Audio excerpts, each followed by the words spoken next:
International investigators haven't even arrived at the crash site yet, but the Ukrainian authorities and certainly some Western media outlets have been very quick to blame anti-Kiev fighters. Our correspondent Marina Portnaya now taking us through some of the rather wild speculation out there. A shocking tragedy claiming the lives of nearly 300 victims. Before an investigation even begins, the lack of credible facts hasn't prevented many in the West from jumping to conclusions.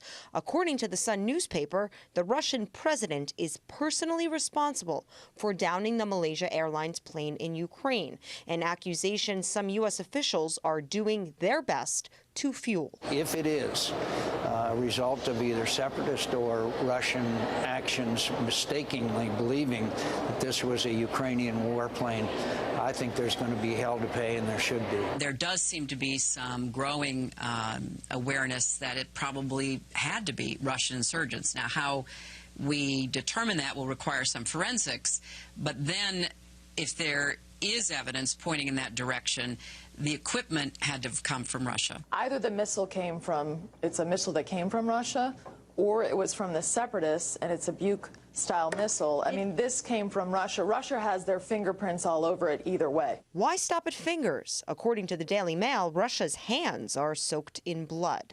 Some journalists conveniently camouflage their blame with a question mark. Headline after headline asking if Russia is to blame.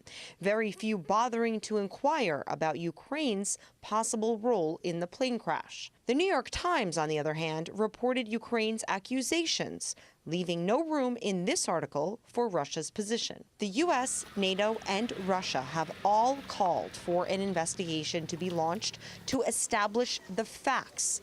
Many media outlets have already created their narrative, even if it means bypassing the truth.